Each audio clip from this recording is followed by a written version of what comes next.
ವರ್ಷ ಹೊಸ ಕೊರೋನಾ ನಡುವೆಯೇ 2 ಲಸಿಕೆಗಳ ಬಳಕೆಗೆ ವೇದಿಕೆ ಸಿದ್ಧವಾಗ್ತಿದೆ. ಇಡೀ ದೇಶವೇ ಕಾಯ್ತಾ ಇದ್ದ ಕೊರೋನಾ ಲಸಿಕೆ ವಿತರಣೆ ಶೀಘ್ರದಲ್ಲೇ ಶುರುವಾಗ್ತಿದೆ. ಒಂದಲ್ಲ 2 ಲಸಿಕೆಗಳು ಭಾರತದಲ್ಲಿ ಜನರಿಗೆ ಲಭ್ಯವಾಗಲಿದೆ. ಈ ಎಲ್ಲ ಆಶಾದಾಯಕ ಬೆಳವಣಿಗೆಗಳ ನಡುವೆಯೂ ಲಸಿಕೆ ವಿಚಾರವಾಗಿ ಪೊಲಿಟಿಕಲ್ ಫೈಟ್ ನಡೀತಾ ಇದೆ.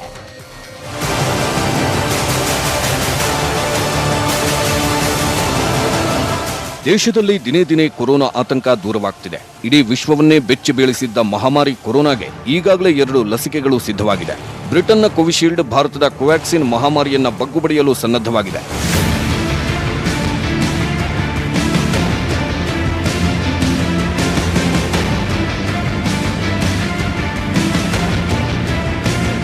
ಕೆಲ ದಿನಗಳಲ್ಲಿ ಸಿಗಲಿರೋ 2 ವ್ಯಾಕ್ಸಿನ್ಗಳ ಡೀಟೇಲ್ಸ್ ಇಲ್ಲಿದೆ. ಕೋವಿಶೀಲ್ಡ್ ಬ್ರಿಟನ್ನ ಆಸ್ಟ್ರಾಜೆನಿಕಾ ಮತ್ತು ಆಕ್ಸ್ಫರ್ಡ್ ಅನ್ವೇಷಣೆ. ಕೋವ್ಯಾಕ್ಸಿನ್ ಭಾರತ್ ಬಯೋಟೆಕ್ನ ಅನ್ವೇಷಣೆ. ಕೋವಿಶೀಲ್ಡ್ ಜೆನೆಟಿಕ್ ತಂತ್ರಜ್ಞಾನದಿಂದ ವೈರಸ್ ಹರಣ ಮಾಡುತ್ತೆ. ಕೋವ್ಯಾಕ್ಸಿನ್ ಸಾಂಪ್ರದಾಯಿಕ ಲಸಿಕಾ ವ್ಯವಸ್ಥೆ ಆಗಿದೆ. ಕೋವಿಶೀಲ್ಡ್ನ ತುರ್ತು ಬಳಕೆಗೆ ಬ್ರಿಟನ್ ಅನುಮತಿ ನೀಡಿದೆ. ಕೋವ್ಯಾಕ್ಸಿನ್ಗೆ ಭಾರತವು ಕೂಡ ಷರತ್ತುಬದ್ಧ ಅನುಮತಿ ನೀಡಿದೆ. ಕೋವಿಶೀಲ್ಡ್ನ ಅಧ್ಯಯನ ಪ್ರಗತಿಯಲ್ಲಿದೆ. ಕೋವ್ಯಾಕ್ಸಿನ್ನ 3ನೇ ಹಂತದ ಪ್ರಯೋಗ ಬಾಕಿ ಇದೆ. ಕೋವಿಶೀಲ್ಡ್ನ 75 ಮಿಲಿಯನ್ ಲಸಿಕೆ ಸಂಗ್ರಹವಾಗಿದ್ದು, ಕೋವ್ಯಾಕ್ಸಿನ್ 10 ಮಿಲಿಯನ್ ಲಸಿಕೆ ಸಂಗ್ರಹ ಆಗಿದೆ. ಕೋವಿಶೀಲ್ಡ್ 70% ಪರಿಣಾಮಕಾರಿ. ಭಾರತದ ಕೋವ್ಯಾಕ್ಸಿನ್ 60% ಪರಿಣಾಮಕಾರಿ. ರೋಗ ನಿರೋಧಕ ಶಕ್ತಿಯೊಂದಿಗೆ ಸುರಕ್ಷತೆ. ಕೋವ್ಯಾಕ್ಸಿನ್ ಬಗ್ಗೆ ಅನುಮಾನ, ರಾಜಕಾರಣ ಬೇಡ. ಭಾರತದಲ್ಲಿ ಕೋವ್ಯಾಕ್ಸಿನ್ನ ತುರ್ತು ಬಳಕೆಗೆ ಅನುಮೋದನೆ ಸಿಕ್ಕಿರೋ ಹಿನ್ನೆಲೆಯಲ್ಲಿ ಭಾರತ್ ಬಯೋಟೆಕ್ ಹೆಮ್ಮೆ ಪಟ್ಟಿದೆ. Many people accuse me just being in India, oh, we are hiding all the clinical trial. But I just look at it. We have more than 12 countries we have done a clinical trial, including UK. We have done 2 clinical trials. You can see here, we have done a Tybot TCV, human challenge studies. Phase 1 just completed in US also, clinical trial. So it is not that we are an Indian company. We are doing a lot of clinical trials, various part of the first product in the world to come out. ಕೋವಿಶೀಲ್ಡ್ಗಾಗಿ 1,300 ಕೋಟಿ ರೂಪಾಯಿ ಒಪ್ಪಂದ. 600 ರೂಪಾಯಿಗೆ Covishield ಲಸಿಕೆ ಸಾಧ್ಯತೆ. ಈ ಮಧ್ಯೆ ಪುಣೆಯ Serum ಇನ್ಸ್ಟಿಟ್ಯೂಟ್ನೊಂದಿಗೆ Bharat ಸರ್ಕಾರ 1,300 ಕೋಟಿ ರೂಪಾಯಿ ಒಪ್ಪಂದ ಮಾಡಿಕೊಂಡಿದೆ. ಈ ಮೂಲಕ ಪ್ರತಿ ಡೋಸ್ ಲಸಿಕೆಗೆ ಭಾರತ ಸರ್ಕಾರ 200 ರೂಪಾಯಿ ಖರ್ಚು ಮಾಡಲಿದೆ. ಆದರೆ ಮಾರುಕಟ್ಟೆಗೆ ಬಂದು ಅದು ಜನರನ್ನ ತಲುಪೋ ವೇಳೆ ಡಬಲ್ ಆಗುವ ಸಾಧ್ಯತೆಗಳಿವೆ. ಅಂದ್ರೆ 600 ರೂಪಾಯಿಗೆ ಒಂದು ಕೋವಿಶೀಲ್ಡ್ ಸಿಗೋ ಲೆಕ್ಕಾಚಾರ ಹಾಕಲಾಗಿದೆ. Bureau report, news 18 Kannada. ಒಂದ್ ಕಡೆ ವ್ಯಾಕ್ಸಿನ್ ಬರ್ತಾ ಇದ್ರೆ ಇನ್ನೊಂದ್ ಕಡೆ ವ್ಯಾಕ್ಸಿನ್ ಪೊಲಿಟಿಕಲ್ ಫೈಟ್ ಅಂತೂ ಜೋರಾಗಿದೆ. ಕಾಂಗ್ರೆಸ್, ಸಮಾಜವಾದಿ ಪಕ್ಷಗಳಿಗೆ ಬಿಜೆಪಿ ಪಂಚ್ ಕೊಟ್ಟಿದೆ. ಒಂದೇ ದಿನದಲ್ಲಿ ಉಲ್ಟಾ ಹೊಡೆದಿರೋ ಅಖಿಲೇಶ್ ಯಾದವ್ ಬಡವರಿಗೆ ಫ್ರೀ ಆಗಿ ಸಿಗಬೇಕು ಅನ್ನೋದೇ ನಮ್ಮ ಉದ್ದೇಶ ಅಂತ ಹೇಳಿದ್ದಾರೆ. ಆ ಎಲ್ಲ ಟಾಕ್ ಫೈಟ್ ಇಲ್ಲಿದೆ. बीजेपी लगाएगी उसका भरोसा करूंगा मैं. हम बीजेपी का वैक्सीन नहीं लगवाते. आदरणीय प्रधानमंत्री नरेंद्र मोदी जी सबसे पहला टीका लेके जनता को विश्वास में लेने का काम. बाद में लोग कह दें कि नहीं, जनसंख्या कम करने के लिए, मारने के लिए लगा दिए वैक्सीन.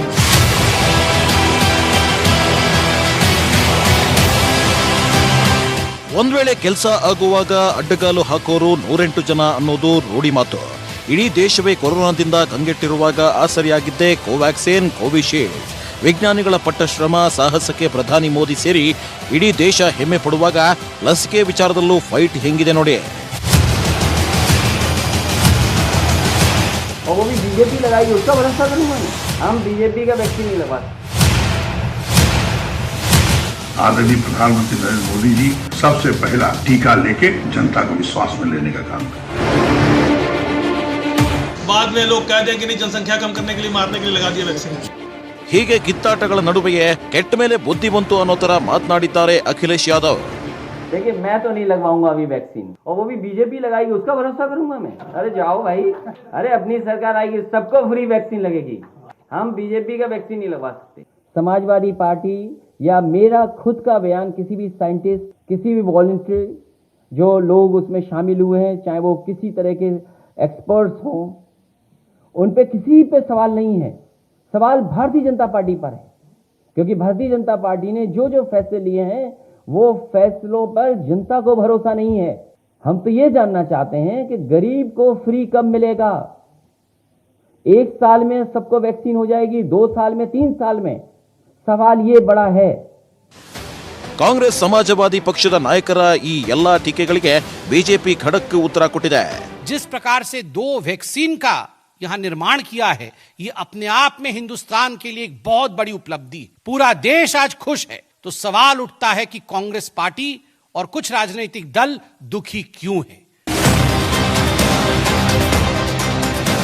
और वो भी बीजेपी लगाएगी, उसका भरोसा करूंगा मैं? हम बीजेपी का वैक्सीन नहीं लगा सकते। आदरणीय प्रधानमंत्री नरेंद्र मोदी जी सबसे पहला टीका लेके जनता को विश्वास में लेने का काम किया। बाद में लोग कह दें कि नहीं, जनसंख्या कम करने के लिए, मारने के लिए लगा दिए वैक्सीन। ನನ್ನ ಪರ್ಸನಲ್ ಒಂದು ಎಕ್ಸ್ಪೀರಿಯನ್ಸ್ ತಗೊಂಡು ಪ್ಲಸ್ DCG ಏನು ಒಂದು ಅಪ್ರೂವಲ್ ಇದೆ ಅದ್ ನೋಡಿದ್ರೆ ಈ ವ್ಯಾಕ್ಸಿನ್ ಸೇಫ್ಟಿ ಅಂತೂ ಖಂಡಿತ ಇದೆ ಅಂತ ನಮ್ಗೆಲ್ಲ ನನ್ನ ಒಂದು ಅಭಿಪ್ರಾಯ. ಇಷ್ಟೆಲ್ಲ ಕಚ್ಚಾಟ ನಡೆಯುತ್ತಿರುವಾಗಲೇ ಬ್ರಿಟನ್ನಲ್ಲಿ ಆಶಾದಾಯಕ ಬೆಳವಣಿಗೆ ಕಂಡಿದೆ. ಆಕ್ಸ್ಫರ್ಡ್ ಆಸ್ಟ್ರಾಜೆನಿಕಾದ ಕೋವಿಶೀಲ್ಡ್ ಲಸಿಕೆಯನ್ನ ಮೊದಲ ವ್ಯಕ್ತಿಗೆ ನೀಡಲಾಗಿದೆ. ಚರ್ಚಿಲ್ ಆಸ್ಪತ್ರೆಯಲ್ಲಿ 82 ವರ್ಷದ ವ್ಯಕ್ತಿಗೆ ಕೊರೋನಾ ಲಸಿಕೆ ಹಾಕಲಾಗಿದೆ.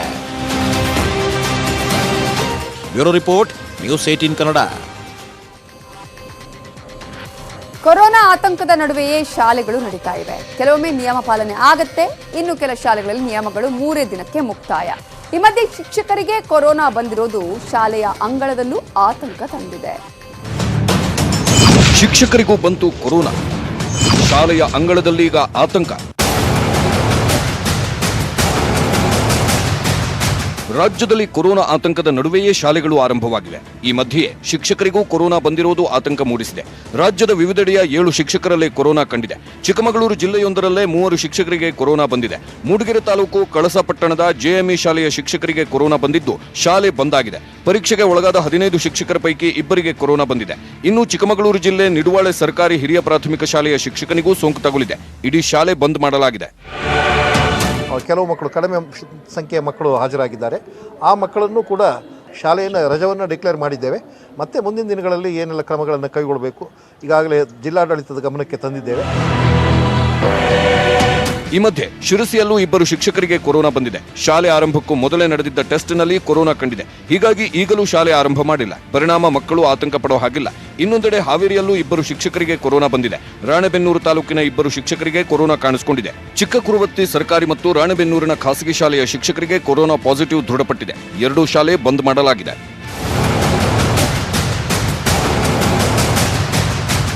ಮೇಷ್ಟ್ರಿಗೆ ಕೊರೋನಾ ಬಂದಿರುವ ಆತಂಕದ ನಡುವೆಯೇ ರಾಜ್ಯದ ವಿವಿಧೆಡೆಗಳಲ್ಲಿ ಶಾಲೆಗಳಿಗೆ ಮಕ್ಕಳು ಬರುತ್ತಿದ್ದಾರೆ.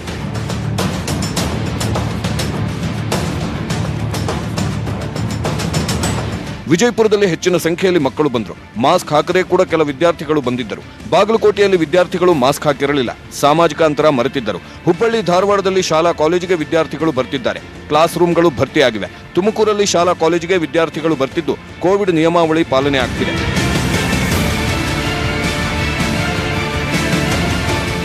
ಈ ಮಧ್ಯೆ ಕಲಬುರಗಿ ಜಿಲ್ಲೆಯಾದ್ಯಂತ ವಿದ್ಯಾಗಮ ಆರಂಭವಾಗಿದೆ. ನಿರೀಕ್ಷೆಗೂ ಮೀರಿ ಉತ್ತಮ ಪ್ರತಿಕ್ರಿಯೆ ಸಿಕ್ಕಿದೆ. ಸರ್ಕಾರದ ಮಾರ್ಗಸೂಚಿಗಳನ್ನ ಕಟ್ಟುನಿಟ್ಟಾಗಿ ಪಾಲನೆ ಮಾಡಲಾಗ್ತಿದೆ.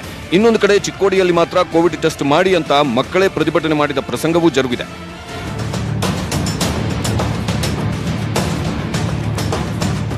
Bureau report, news 18 Kannada. ದೆಹಲಿಯಲ್ಲಿ ನಿಲ್ಲದ ರೈತ ದಂಗೆ, 7ನೇ ಸುತ್ತಿನ ಸಂಧಾನವೂ ವಿಫಲ. ಕಾಯ್ದೆ ವಾಪಸ್ ಇಲ್ಲ ಅಂತ ಹೇಳ್ತಾ ಇದೆ ಸರ್ಕಾರ, ಮುಷ್ಕರ್ ವಾಪಸ್ ಇಲ್ಲ ಅಂತವ್ರೆ ರೈತರು.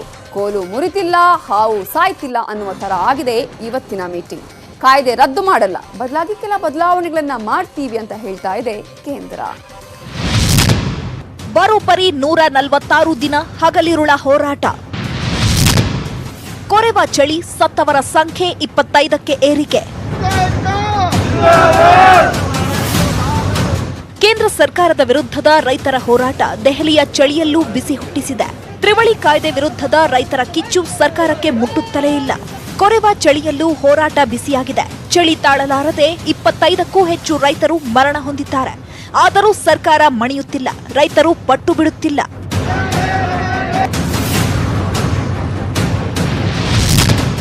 ಸಪ್ತ ಸಂಧಾನವೂ ಠುಸ್. ವಿಜ್ಞಾನ ಭವನದಲ್ಲೂ ಸಿಗಲಿಲ್ಲ ನ್ಯಾಯ. ದೆಹಲಿಯ ವಿಜ್ಞಾನ ಭವನದಲ್ಲಿ ನಡೆದ 7ನೇ ಸುತ್ತಿನ ಸಂಧಾನ ಸಭೆಯೂ ಠುಸ್ ಆಗಿದೆ. ಬಹುನಿರೀಕ್ಷಿತ ಸಂಧಾನ ಸಭೆಯಲ್ಲೂ ಯಾವುದೇ ಆಶಾವಾದ ಮೂಡಿಲ್ಲ. ಕೃಷಿ ಕಾಯ್ದೆಗಳು, MSP ನಿರ್ಧಾರದಿಂದ ಕೇಂದ್ರ ಸರ್ಕಾರ ಹಿಂದೆ ಸರಿಯುತ್ತಿಲ್ಲ. ರೈತರು ಕೂಡ ಇದನ್ನೇ ಪಟ್ಟು ಹಿಡಿದು ಕೂತಿದ್ದಾರೆ. ಹಾಗಾಗಿ ಸಭೆ ವಿಫಲವಾಗಿದೆ. घर नहीं जाएंगे, बता दिया। कानून वापसी नहीं है तो घर वापसी नहीं। सरकार की तरफ से मंत्री जी कहते रहे नहीं पॉइंट वाइज बात कर लो, तो हमने कहा बातचीत का तो कोई औचित्य नहीं है। जब हम कानूनों को मानते ही नहीं है, मंजूर ही नहीं करते, तो बात किस बात की कर ले। All protest, no protest program will be withdrawn. Till finalization is there, no protest. ಗಣರಾಜ್ಯ ದಿನದಂದು ಟ್ರ್ಯಾಕ್ಟರ್ ರ್ಯಾಲಿ. ದೆಹಲಿ ಗಡಿಗಳಲ್ಲಿ ರೈತರು ಸನ್ನದ್ಧ. ಪಟ್ಟು ಹಿಡಿದು ಕೂತಿರೋ ರಾಜಕಾರಣಿಗಳ ಸಖತ್ ಚಳಿ ಬಿಡಿಸುತ್ತಿದ್ದಾರೆ ರೈತರು. ದೆಹಲಿಗೆ ಈಗಾಗಲೇ ಆಟೋ ಟ್ರ್ಯಾಕ್ಟರ್ಗಳು ದಾಂಗುಡಿ ಇಡ್ತಿವೆ. ಇದು ಕೇಂದ್ರ ಸರ್ಕಾರದಲ್ಲಿ ನಡುಕ ಸೃಷ್ಟಿಸಿದೆ. ಕೊರೆವ ಚಳಿಯಲ್ಲೂ ಹಿಂದೆ ಸರಿಯದೆ ಕೂತಿರೋ ರೈತರಿಗೆ ದೇಶವ್ಯಾಪಿ ಬೆಂಬಲ ಸಿಕ್ಕಿದೆ. ಹೀಗಾಗಿ ಮುಂದಿನ ಸಭೆಯೂ ಕುತೂಹಲ ಮೂಡಿಸಿದೆ. Bureau report, news 18 Kannada. ನಮಗೂ ಕಾರ್ಪೊರೇಟ್ ಕೃಷಿ ಅಥವಾ ಗುತ್ತಿಗೆ ಕೃಷಿಗೂ ಸಂಬಂಧ ಇಲ್ಲ ಅಂತ ರಿಲಯನ್ಸ್ ಸಂಸ್ಥೆ ಸ್ಪಷ್ಟನೆ ಕೊಟ್ಟಿದೆ. ಕಾರ್ಪೊರೇಟ್ ಕೃಷಿ ಅಥವಾ ಗುತ್ತಿಗೆ ಕೃಷಿ ವಲಯ ಪ್ರವೇಶಿಸುವ ಉದ್ದೇಶವಿಲ್ಲ. ಕಾರ್ಪೊರೇಟ್ ಕೃಷಿ ಅಥವಾ ಗುತ್ತಿಗೆ ಕೃಷಿಗಾಗಿ ಕೃಷಿ ಭೂಮಿಯನ್ನೂ ಖರೀದಿಸಿಲ್ಲ. ರಿಲಯನ್ಸ್ ಯಾವುದೇ ಕೃಷಿ ಭೂಮಿ ಖರೀದಿಸೋದಿಲ್ಲ. ರೈತರಿಂದ ನೇರವಾಗಿ ಬೇಳೆಕಾಳು ಖರೀದಿ ಮಾಡೋದಿಲ್ಲ. ಪೂರೈಕೆದಾರರೇ ರೈತರಿಂದ ಎಂಎಸ್ಪಿ ದರದಲ್ಲಿ ಖರೀದಿಸುತ್ತಾರೆ. ಅಗ್ಗದ ದರದಲ್ಲಿ ಖರೀದಿಗೆ ಯಾವುದೇ ದೀರ್ಘಾವಧಿ ಒಪ್ಪಂದ ಮಾಡಿಕೊಂಡಿಲ್ಲ. ರೈತರ ಸಬಲೀಕರಣ ಹಾಗೂ ಸಮೃದ್ಧಿಗೆ ಬದ್ಧವಾಗಿದೆ ರಿಲಯನ್ಸ್. ರೈತರನ್ನ ತಲುಪುತ್ತೆ, ಧ್ವಂಸ ಮಾಡುವವರನ್ನ ಗುರಿಯಾಗಿಸುತ್ತೆ ಅಂತ ತಿಳಿಸಿದೆ. ಅಲ್ಲದೆ ವಿಧ್ವಂಸಕ ಕೃತ್ಯಗಳ ವಿರುದ್ಧ ಪಂಜಾಬ್ ಮತ್ತು ಹರಿಯಾಣ ಹೈಕೋರ್ಟ್ನಲ್ಲಿ ರಿಲಯನ್ಸ್ನಿಂದ ರಿಟ್ ಅರ್ಜಿ ದಾಖಲಿಸಲಾಗಿದೆ.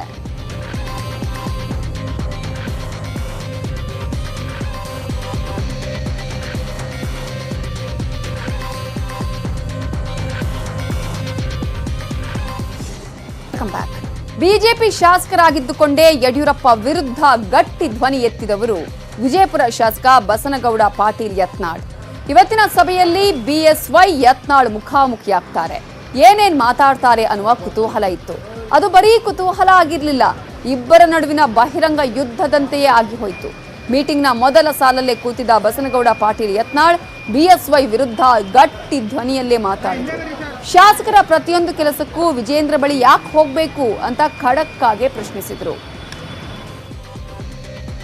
ಯತ್ನಾಳ್ ಕೇಳಿದ್ದಿಷ್ಟು, ನಾನು ಶಾಸಕ, ನಾನು ನಿಮ್ಮ ಬಳಿ ಮಾತಾಡಬೇಕು, ನಾನು ನಿಮ್ಮ ಮಗನ ಬಳಿ ಯಾಕೆ ಮಾತಾಡಬೇಕು? ಎಲ್ಲವನ್ನ ವಿಜೇಂದ್ರ ಫೈನಲ್ ಮಾಡೋದಾದ್ರೆ ಪಕ್ಷಕ್ಕಾಗಿ ದುಡಿದ ಕಾರ್ಯಕರ್ತರ ಪಾಡೇನು ಅನ್ನೋದು ಯತ್ನಾಳ್ ಮಾತು. ನೀವು ಹಿರಿಯರಾಗಿ ಎಲ್ಲದಕ್ಕೂ ತಲೆದೂಗಿದ್ರೆ ಹೇಗೆ?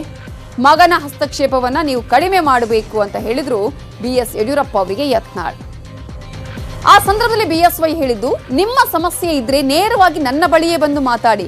ಕಾವೇರಿ ಕೃಷ್ಣ ಪ್ರವೇಶಕ್ಕೆ ನಿಮಗೆ ಮುಕ್ತ ಅವಕಾಶ ಇದೆ. ಒಂದೊಂದು ಕಡೆ ಒಂದೊಂದು ಹೇಳಿಕೆ ಕೊಟ್ಟು ಡ್ಯಾಮೇಜ್ ಮಾಡೋದು ಬೇಡ ಅನ್ನುವ ಮಾತನ್ನ ಹೇಳ್ತಾರೆ.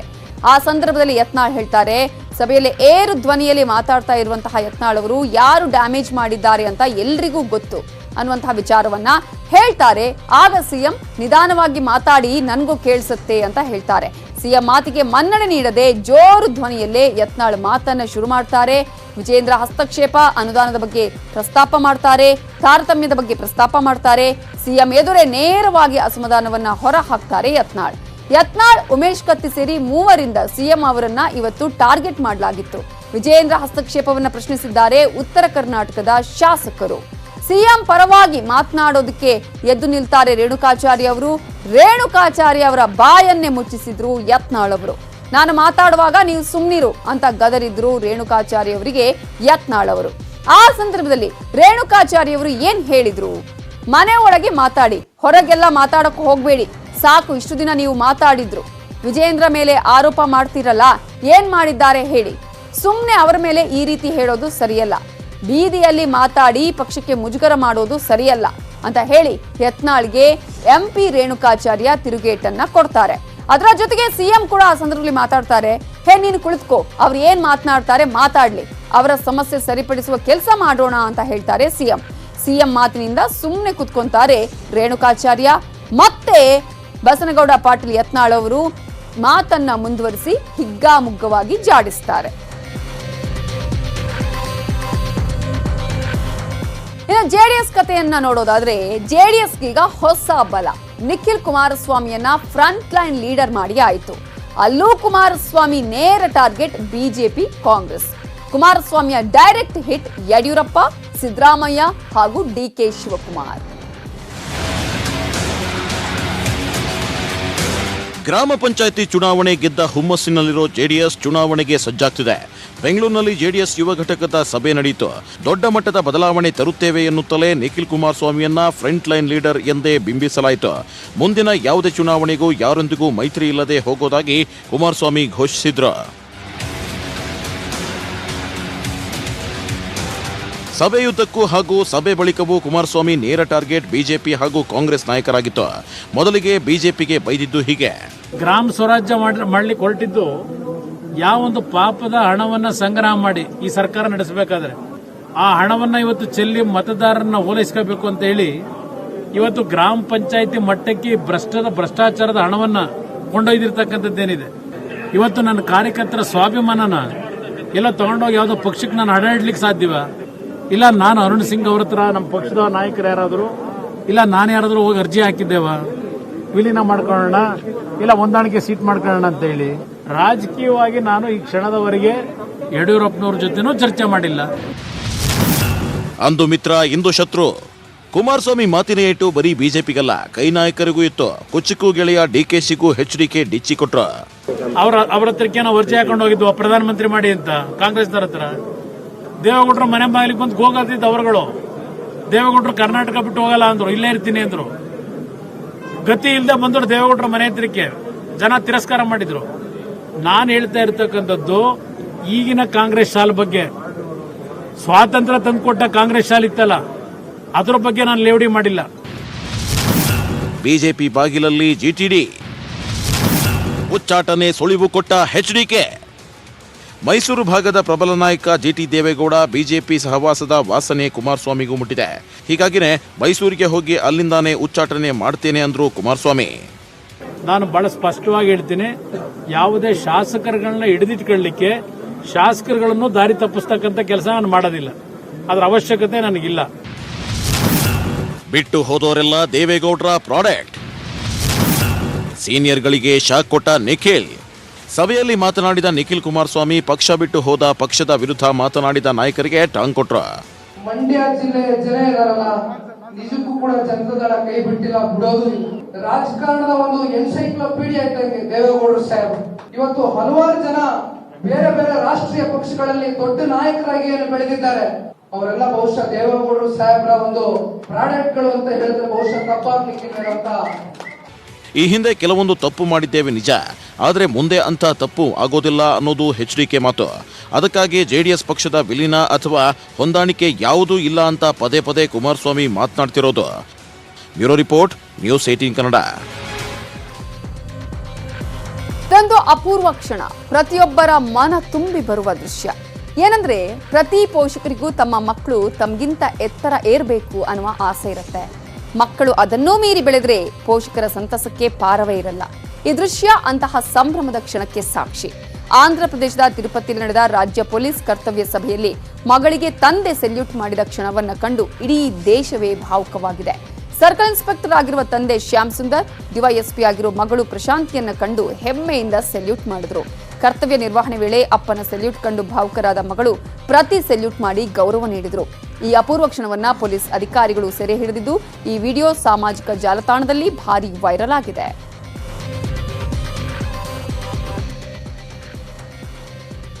ಉಳಿದ ಸುದ್ದಿಯನ್ನು ಕ್ವಿಕ್ ಆಗಿ ನೋಡ್ಕೊಂಡ್ ಬರೋಣ. ಎಕ್ಸ್‌ಪ್ರೆಸ್ 18 ನಲ್ಲಿ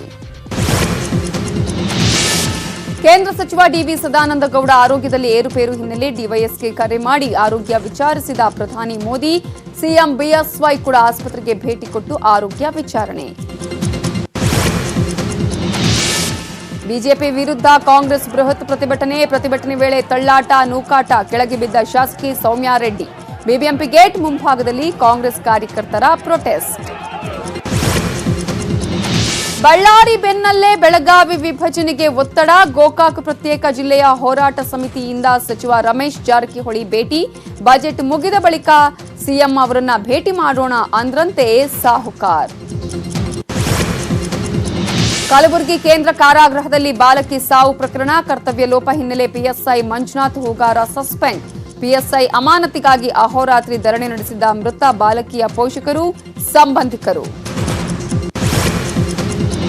ಚಿತ್ರಮಂದಿರಗಳಲ್ಲಿ 100% ಆಸನ ಭರ್ತಿಗೆ ಗ್ರೀನ್ ಸಿಗ್ನಲ್. ತಮಿಳುನಾಡು ಸರ್ಕಾರದಿಂದ ಮಹತ್ವದ ಆದೇಶ. ಕಡ್ಡಾಯವಾಗಿ ಕೋವಿಡ್ ನಿಯಮಾವಳಿಗಳನ್ನು ಪಾಲಿಸುವಂತೆ ಸೂಚನೆ.